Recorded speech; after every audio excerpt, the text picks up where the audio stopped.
ដើម្បីស្ដាប់ធម្មបាលកុមារដោះប្រស្នានេះប្រាប់ដែរ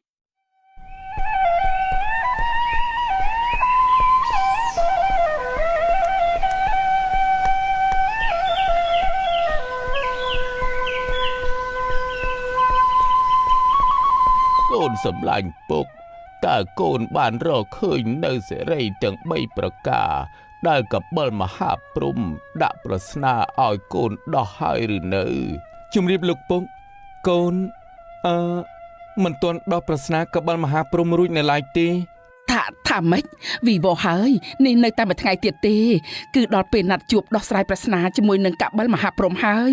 តើធ្វើយ៉ាងម៉េចទៅបើកូនដោះប្រស្នានេះមិនរួចទេ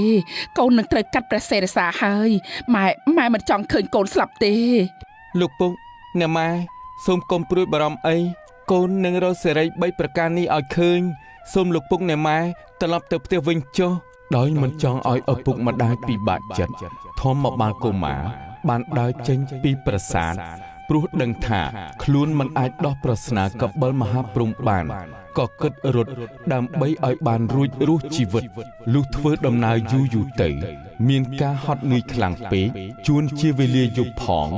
ធម្មបាលកុមារក៏ឈប់សម្រាកនៅក្រោមដើមត្នោតមួយដើមដែលជាទីលំនៅរបស់សត្វឥន្ទ្រីញីឈ្មោលមួយគូដែលមានកូនតូចក្នុងសម្បុកកំពុងយំទារកចំណីពុកម៉ែ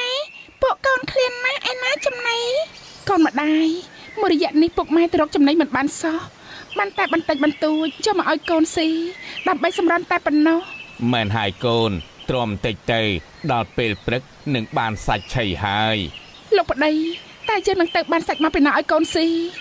ថ្ងៃស្អែកនេះជាថ្ងៃដែលធម្មបាលកុមារត្រូវកាត់ក្បាលបូជាកបិលមហាព្រំហើយហេតុអីបានជាធម្មបាលកុមារត្រូវកាត់ក្បាលបូជាកបិលមហាព្រំ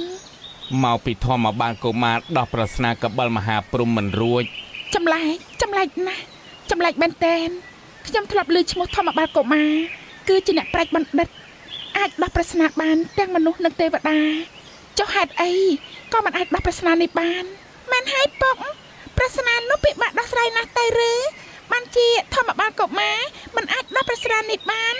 ប្រស្នាកបិលមហាព្រំមិនលំបាកដោះអីប្រមាណទេគ្រាន់តែធម្មបាលកុមារគិតមិនដល់តែប៉ុណ្ណោះចុះប្រស្នានេះជាអ្វីទៅលោកប្តីអាចប្រាប់ឲ្យអូនបានដឹងផងបានទេប្រស្នានោះកបិលមហាព្រំសួរពីសេរី3ប្រការតើស្ថិតនៅត្រង់ណាលើមនុស្សទី1ពេលព្រឹកសេរីគឺស្ថិតនៅលើមុខទើបមនុស្សតែងតែយកទឹកមកលុបមុខជាប្រចាំទី2ថ្ងៃត្រង់គឺសេរីស្ថិតនៅលើដើមទ្រូងទើបមនុស្សយកទឹកមកស្រាប់លើដើមទ្រូងជាប្រចាំចំណែកទី3គឺពេលយប់សេរីស្ថិតនៅចុងជើងទើបមនុស្សតែងតែយកទឹកមកលាងជើងជាប្រចាំមុននឹងចូលដំណេកនេះឯងគឺជាសេរី3ប្រការនោះអស្ចារ្យណាស់ហេតុអីក៏យើងគិតមិនដល់បែបនេះអរគុណហើយលោកឥន្ទ្រីដែលបានជួយដោះប្រស្នានេះឲ្យខ្ញុំពេលដែលខ្ញុំរួចផុតទុក្ខទោសហើយខ្ញុំនឹងមកតបគុណអ្នកវិញធម្មបាលកុមារក្រោយពីបានស្ដាប់សត្វឥន្ទ្រីនិយាយពីសេរី3ប្រការនោះរួចហើយមានចិត្តត្រេកអរណាស់ក៏ដើរត្រឡប់ទៅផ្ទះវិញលុះព្រឹកឡើងធម្មបាលកុមារបានរៀបចំជម្រះកាយយ៉ាងស្អាតហើយទៅចាំនៅក្នុងប្រាសាទដើម្បីដោះប្រស្នាកបិលមហាព្រំមន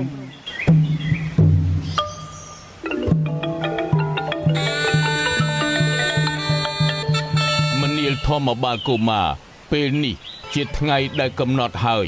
តើលោកដោះប្រស្នាយើងបានដែរទីបបិទ្ធព្រះអង្គដ៏ចម្រើនសេរី3ប្រការដែលមនុស្សតែងតែគោរពប្រណិប័តធ្វើជារៀងរាល់ថ្ងៃនោះទី1គឺពេលព្រឹកគឺសេរីស្ថិតនៅលើមុខទើបមនុស្សតែងតែយកទឹកមកលុបមុខជារៀងរាល់ថ្ងៃទី2ថ្ងៃត្រង់សេរីស្ថិតនៅលើដើមទ្រូងទើបមនុស្សចូលចិត្តយកទឹកមកស្រុបលើដើមទ្រូងទី3ពេលយប់សេរីស្ថិតនៅចុងជើង